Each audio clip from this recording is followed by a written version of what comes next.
વિદ્યાર્થી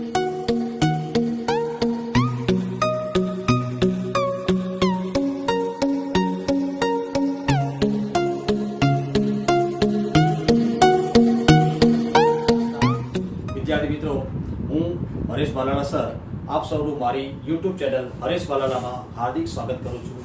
મિત્રો, આજના નવા ન્યૂઝ પ્રમાણે સરકારે ઓનલાઈન શિક્ષણ બંધ કરવાની જાહેરાત કરી છે શાળા સંચાલક મંડળોએ. પણ મારા વિડીયો તો આપ સૌ માટે હંમેશા ચાલુ જ રહેશે. મુશ્કેલીના આ સમયમાં હું આપ સૌની સાથે જ છું. મારા યુટ્યુબના વિડીયો આપ જોતા રહો અને મારી ચેનલને સબસ્ક્રાઈબ કરો. તો મિત્રો, ચાલો ભણવા માટે થઈ જાઓ તૈયાર. આપણે 11 સાયન્સ બાયોલોજીની અંદર ચેપ્ટર નંબર 1 ચાલુ છે, જેમાં આજના લેક્ચર નંબર 4માં હું આપ સૌને આવકારું છું. મિત્રો, સજીવના લક્ષણોની વાત કર્યા પછી સજીવના વર્ગીકરણની વાત પણ આપણે શરૂઆત કરી છે. હવે વાત કરીએ છીએ મિત્રો વર્ગીકરણની કક્ષાઓથી. મિત્રો, વર્ગીકરણની કક્ષાઓ શું છે કે પૃથ્વી ઉપર અસ્તિત્વ ધરાવતા બધા જ સજીવોનો આપણે વ્યક્તિગત રીતે અભ્યાસ કરવાનું કાર્ય ખૂબ જ મુશ્કેલ છે.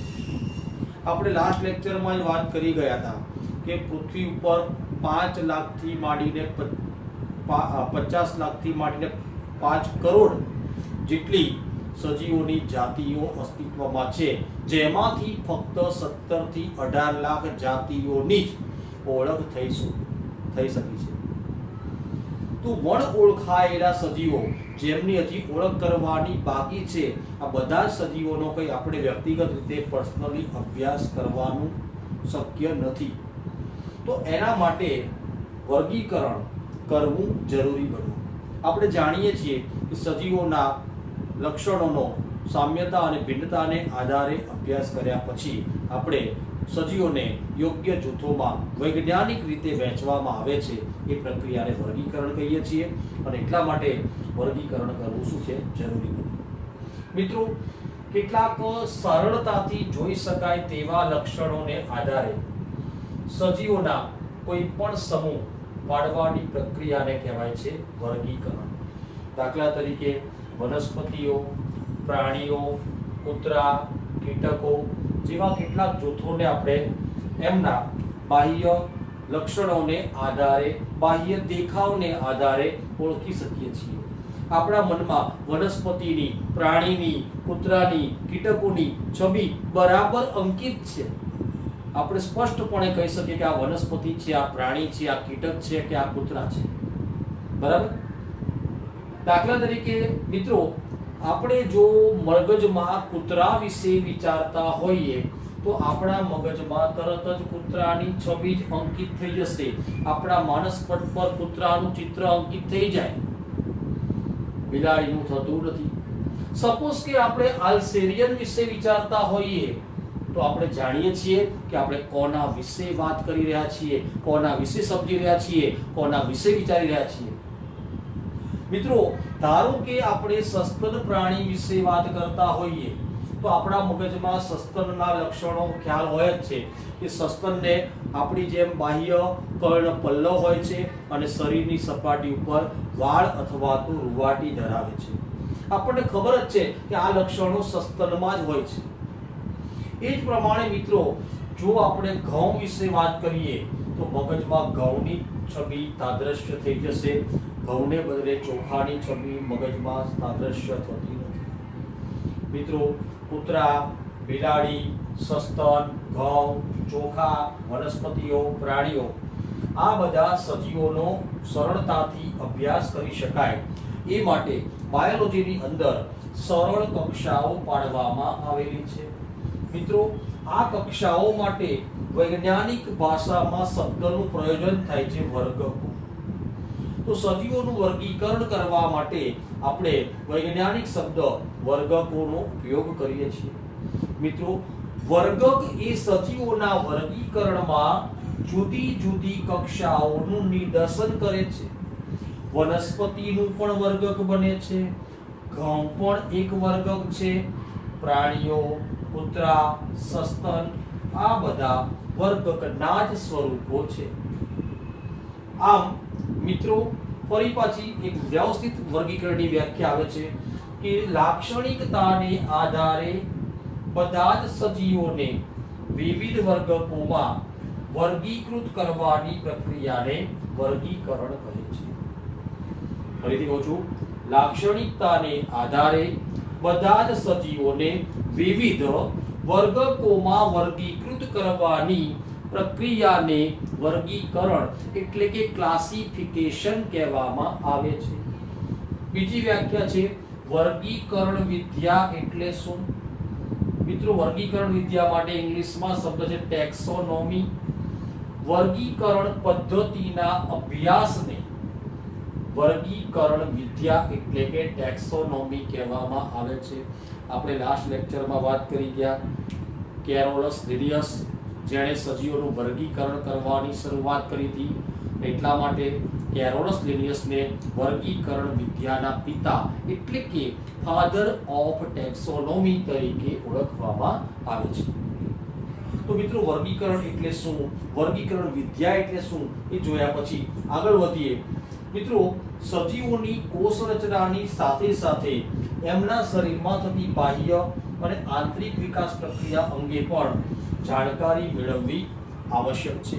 અને આ જાણકારી એ જ આપણા માટે આધુનિક વર્ગીકરણ પદ્ધતિનો આધાર બને છે.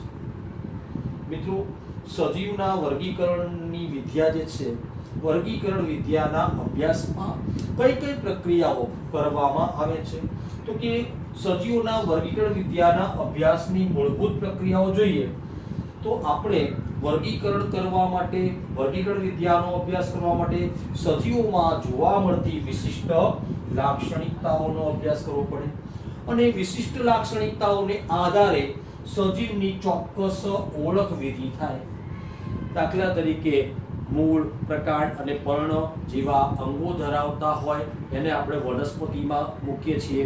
હાથ, પગ, આંખો, કાન, નાક જેવા અંગો ધરાવતા હોય તો એને પ્રાણી જૂથમાં મૂકીએ છીએ. આ એક વિશિષ્ટ લાક્ષણિકતા થઈ વનસ્પતિ અને પ્રાણી. આ લાક્ષણિકતાને આધારે સજીવની ઓળખ નક્કી થાય કે ભાઈ આ વનસ્પતિ છે અને આ પ્રાણી છે.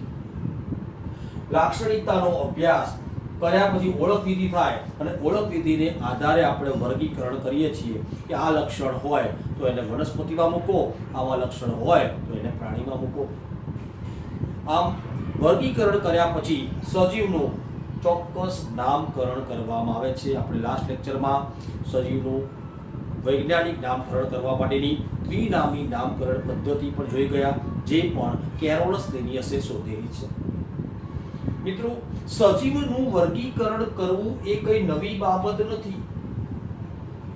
માણસ આદિકાળથી પોતાના ઉપયોગ માટે હંમેશા વિવિધ પ્રકારના સજીવો વિશે જાણવામાં વધુ ને વધુ રસ માનવી દાખવે છે. એટલે માનવીના શરૂઆતના જીવન દરમિયાન જે વર્ગીકરણ કરવામાં આવ્યું તો એ શરૂઆતનું વર્ગીકરણ એ વિવિધ સજીવોની પાયાની જરૂરિયાત ઉપર આધારિત હતું. ત્યાર પછી જેમ જેમ માનવીની ઉપયોગિતા, જરૂરિયાતો વધતી ગઈ એ પ્રમાણે નવી નવી વર્ગીકરણ પદ્ધતિઓ પણ આવતી જ ગઈ, જેનો આપણે અગિયાર સાયન્સમાં હવે અભ્યાસ કરવાના છીએ આગામી અભ્યાસના ચેપ્ટર્સમાં. અને મિત્રો, જેમ જેમ જીવસૃષ્ટિ વિકસતી ગઈ એમ એમ વર્ગીકરણની નવી નવી પદ્ધતિ આવતી ગઈ અને છેલ્લે આધુનિક વર્ગીકરણ પદ્ધતિ પણ આવી છે, જેની આપણે નેક્સ્ટ આગળના ચેપ્ટરોમાં અભ્યાસ કરવાના છીએ. આગળ વધીએ મિત્રો. આમ શરૂઆતનું વર્ગીકરણ છે સજીવોની પાયાની જરૂરિયાત ઉપર આધારિત હતું. ત્યારબાદ માનવી હવે ઉપયોગિતાને મિટાવી અને સજીવો વચ્ચેના સંબંધોને કેળવવા લાગ્યો. સજીવ વચ્ચે કેવા પ્રકારના સંબંધો છે એ સમજવા માટેની વાત પણ માનવી વિચારવા લાગ્યો. આ પ્રકારના અભ્યાસની શાખા બાયોલોજીમાં શરૂ થઈ, જે શાખાને કહેવાય છે પદ્ધતિસરનું વિજ્ઞાન એટલે કે સિસ્ટેમેટિક્સ. મિત્રો, આ સિસ્ટેમેટિક શબ્દ એ મૂળભૂત રીતે લેટિન ભાષાના શબ્દ સિસ્ટેમા પરથી ઉતરી આવ્યો છે. આ સિસ્ટેમા શબ્દનો અર્થ શું થાય છે? સજીવોની પદ્ધતિસરની ગોઠવણી। સિસ્ટેમા એટલે સજીવોની પદ્ધતિસરની ગોઠવણી એવું થાય। મિત્રો કેરોલસ લિનિયસ આપણે હમણાં જ વાત કરી કે વર્ગીકરણ વિદ્યાના પિતા તરીકેનું બિરુદ જેને બાયોલોજીમાં આપવામાં આવ્યું છે। આ કેરોલસ લિનિયસે વર્ગીકરણ ઉપર આધારિત એક પુસ્તક લખ્યું જેના પ્રકાશનનું શીર્ષક હતું સિસ્ટેમા નેચર। એમસીક્યુ માટે ઓબ્જેક્ટિવ માટે આ પોઈન્ટ અગત્યનો કે લિનિયસના પ્રકાશનનું શીર્ષક શું હતું? Sistema nature. અથવા પ્રશ્ન પૂછે સિસ્ટેમા નેચર એ શું છે? તો કે લિનિયસના વર્ગીકરણ પર આધારિત પ્રકાશનનું શીર્ષક સિસ્ટેમા નેચર હતું। મિત્રો આમ જેમ જેમ બાયોલોજીની અંદર સિસ્ટેમેટિક્સ એટલે કે પદ્ધતિસરના વિજ્ઞાનનો વ્યાપ વધતો ગયો તેમ તેમ તેમાં સજીવોની ઓળખ વિધિ, સજીવનું વૈજ્ઞાનિક નામકરણ અને સજીવનું વર્ગીકરણ આ બધી બાબતોનો પણ સિસ્ટેમેટિક્સની અંદર સમાવેશ થતો ગયો। આમ સિસ્ટેમેટિક્સના વિજ્ઞાનમાં સજીવો વચ્ચેના ઉદ્વિકાસીય સંબંધો। તમને મનમાં પ્રશ્ન થાય કે સાહેબ ઉદ્વિકાસ એટલે શું? ક્રમિક રીતે વિકસવું। મિત્રો પૃથ્વી ઉત્પન્ન થઈ ત્યાર પછી ઘણા બધા વર્ષો બાદ પૃથ્વી ઉપર સૌપ્રથમ જીવ અસ્તિત્વમાં આવ્યો। શરૂઆતના સજીવો બિલકુલ સરળ હતા, પરંતુ સમય જેમ જેમ વીતતો ગયો તેમ તેમ સજીવોનો વધુ ને વધુ જટિલ રીતે વિકાસ થતો ગયો। આમ સરળતાથી જટિલતા તરફનો વિકાસ થયો છે। તે પ્રક્રિયાને ઉદ્વિકાસ એટલે કે ઇવોલ્યુશન કહેવામાં આવે છે। તો સિસ્ટેમેટિક્સના વિજ્ઞાનમાં સજીવો વચ્ચેના ઉદ્વિકાસીય સંબંધોનો અહેવાલ પણ ધ્યાનમાં લેવામાં આવ્યો છે। આગળ વધીએ। હવે જોઈશું મિત્રો વર્ગીકૃત કક્ષાઓ। સજીવનું વૈજ્ઞાનિક પદ્ધતિથી વર્ગીકરણ કરવાની પ્રક્રિયા એ એકાકી ચરણ, મિત્રો ચરણ એટલે સ્ટેપ, એક સ્ટેપની પદ્ધતિ નથી, પરંતુ ક્રમશઃ શ્રેણીબદ્ધ ચરણ અથવા તો સ્ટેપ દર્શાવતી પદ્ધતિ છે। મિત્રો જ્યારે ચરણ એટલે સજીવના વર્ગીકરણમાં આવતો દરજ્જો અથવા તો કક્ષા દર્શાવે છે। વાત કરીએ મિત્રો વર્ગીકરણ કક્ષા એટલે શું? કે જો કક્ષા બધી જ દ્રષ્ટિએ વર્ગીકરણ વ્યવસ્થાનો ભાગ હોય તો તેને વર્ગીકરણ કક્ષા કહેવામાં આવે છે। ત્યારબાદ વાત કરીએ મિત્રો વર્ગીકૃત શ્રેણી એટલે શું? તો વર્ગીકરણની વિવિધ કક્ષાઓ ભેગી મળીને જે શ્રેણી રચે છે તે શ્રેણીને વર્ગીકૃત શ્રેણી કહેવામાં આવે છે। મિત્રો વર્ગીકૃત શ્રેણીમાં દરેક કક્ષાને વર્ગીકરણના એક એકમ તરીકે લેવામાં આવે છે।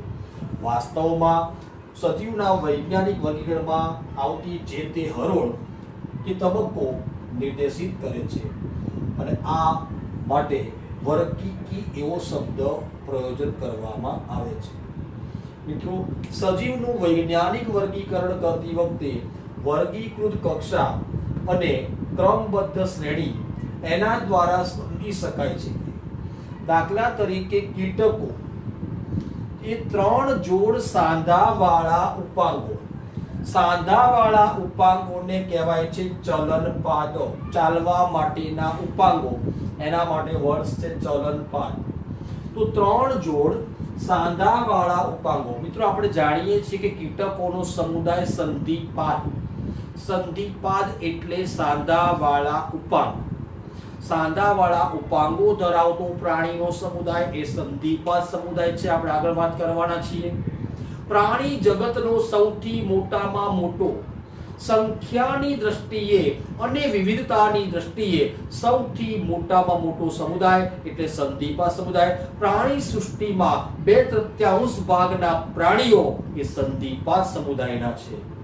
તો 3 જોડ સાંધાવાળા ઉપાંગો એટલે કે ચલનપાદ જેવા સામાન્ય લક્ષણો ધરાવતા જૂથનું પ્રતિનિધિત્વ કરે છે કીટકો। અહીં આગળ જૂથ એક કક્ષા તરીકે રજૂ થાય છે જે માત્ર બાહ્ય રચના જ નહીં પરંતુ વિશિષ્ટ પ્રકારના જૈવિક લક્ષણો પણ દર્શાવે છે। ત્યાર પછી મિત્રો વાત કરીએ વર્ગક કોને કહેવાય?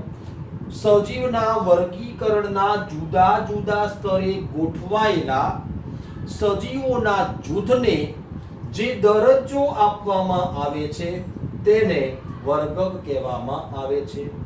મિત્રો, બાયોલોજીની અંદર બધા જ ઓળખાયેલા સજીવો એનો વર્ગીકરણીય અભ્યાસ એ કયા કયા સ્ટેપમાં થાય? તો સૌથી પહેલાનું સ્ટેપ આવશે સૃષ્ટિ, ત્યાર પછી નીચે આવશે સમુદાય. પ્રાણી હોય તો સમુદાય લખાય અને વનસ્પતિ માટે વિભાગ શબ્દ વપરાય. ત્યાર પછી નીચે વર્ગ, વર્ગ પછી શ્રેણી, શ્રેણી પછી ગોત્ર, ગોત્ર પછી કુળ, કુળ પછી પ્રજાતિ અને પછી જાતિ. ફરી યાદ રાખો મિત્રો, સૃષ્ટિ, સમુદાય, વર્ગ, શ્રેણી, ગોત્ર, કુળ, પ્રજાતિ અને જાતિ. આ સિક્વન્સ બરાબર યાદ રાખવાની છે. આવી સામાન્ય કક્ષાઓના વિકાસ તરફ આપણને વર્ગીકરણ દોરી જાય. મિત્રો, વનસ્પતિ અથવા તો પ્રાણી સૃષ્ટિમાં સમાવેશિત જાતિ એ શું છે? તો વર્ગીકરણની અંદર વનસ્પતિ હોય કે પ્રાણી, સૌથી છેલ્લે બોટમમાં જાતિ આવશે. તો જાતિ એ વર્ગીકરણના અભ્યાસમાં યાદ રાખો સૌથી નિમ્ન કક્ષાનો દરજ્જો દર્શાવે છે. તમને પૂછે કે સૌથી નિમ્ન કક્ષાનો દરજ્જો કયો? તો જવાબ આપવાનો કે જાતિ એ વર્ગીકરણના અભ્યાસમાં સૌથી નિમ્ન કક્ષાનો દરજ્જો છે. મિત્રો, સજીવોને વિવિધ કક્ષાઓમાં મૂકવા માટે વ્યક્તિગત કે સજીવના જૂથના લક્ષણો અંગે આપણી પાસે પાયાનું જ્ઞાન હોવું જરૂરી છે. જેમ કે હમણાં જ આપણે વાત કરી કે વનસ્પતિમાં કયા લક્ષણો હોય, પ્રાણીમાં કયા લક્ષણો હોય, એને આધારે તમે સજીવોને વનસ્પતિ અને પ્રાણી એમ બે અલગ અલગ વિભાગોમાં મૂકી શકો છો. સસ્તન વર્ગની ખબર હોય કે એને રૂવાટી હોય છે, બાહ્ય કર્ણ પલ્લવ હોય તો એવા પ્રાણીઓ સસ્તન વર્ગમાં મુકાય. પછી પાંખો ધરાવતા હોય તો વિહંગ વર્ગમાં મુકાય. તો આમ સજીવોના કોઈ પણ વર્ગીકરણ કરવા માટે આપણી પાસે જે તે વર્ગના કે સમુદાયના સજીવો વિશે પાયાના લક્ષણોનું જ્ઞાન હોવું જોઈએ. તો અને તો જ તમે સજીવને વૈજ્ઞાનિક દૃષ્ટિકોણથી વર્ગીકૃત કરી શકો. આમ સજીવનું વૈજ્ઞાનિક વર્ગીકરણ કરવા માટે આપણી પાસે એ અંગેનું પાયાના લક્ષણોનું જ્ઞાન હોવું અત્યંત આવશ્યક છે. તો મિત્રો, સજીવોને વિવિધ કક્ષાઓમાં મૂકવા માટે સજીવના વ્યક્તિગત અથવા તો સજીવના જૂથ સમુદાયના લક્ષણો અંગે પાયાનું જ્ઞાન જરૂરી છે અને એને આધારે આપણે અન્ય સજીવો વચ્ચેની સામ્યતા અને ભિન્નતા પણ જાણી શકીએ અને એને આધારે તમે સજીવનું વૈજ્ઞાનિક વર્ગીકરણ કરી શકો છો. મિત્રો, વર્ગીકૃત શ્રેણી શું છે? તો વર્ગીકરણની આવી બધી કક્ષાઓ ભેગી મળી જે સિરીઝ બનાવે છે એ સિરીઝ કે શ્રેણીને વર્ગીકૃત શ્રેણી કહેવામાં આવે છે. હમણાં કીધું શ્રેણીમાં સૌથી ટોપ પર સૃષ્ટિ, ત્યાર પછી સમુદાય અથવા તો વિભાગ, ત્યાર પછી વર્ગ, વર્ગ પછી શ્રેણી, શ્રેણી પછી ગોત્ર, ગોત્ર પછી કુળ, કુળ પછી પ્રજાતિ અને છેલ્લે આવે છે જાતિ. યાદ રાખો, સૃષ્ટિથી તમે જેમ જેમ જાતિ તરફ જાઓ, નીચે જાઓ, તેમ સભ્યોમાં સામ્યતા વધતી જાય છે અને ભિન્નતા વધતી જાય. એક જ જાતિના સભ્યોમાં વધુ સામ્યતા અને ઓછી ભિન્નતા હોય. એ જ પ્રમાણે ઊંધું જઈએ કે જાતિથી સૃષ્ટિ તરફ જઈએ તેમ તેમ સભ્યોમાં ભિન્નતા વધતી જાય છે અને સામ્યતા ઘટતી જાય છે. મિત્રો, આજના અભ્યાસમાં આટલું જ. આપ આ પાઠના મુદ્દાઓને સમજવાનો બરાબર પ્રયત્ન કરજો. ભાષા મિત્રો થોડી અઘરી છે. તમે હજી બાયોલોજીમાં ભણવાની શરૂઆત કરી છે તો આપ આ ચેપ્ટરના લખાણને, મારી નોટ્સને પણ વાંચતા રહેજો, સમજતા રહેજો અને ઘરમાં રહીને નિયમિતપણે અભ્યાસ કરતા રહો. હોમવર્ક કરો, હોમવર્કના ફોટા પાડી મને સેન્ડ કરો અને આ રીતે આપનો અભ્યાસ આ મુશ્કેલીના કપરા સંજોગોમાં ચાલુ રાખશો. જો હજુ સુધી તમે મારી ચેનલને સબસ્ક્રાઇબ ન કરી હોય તો please like, share and subscribe my channel Harish Palala. Thank you.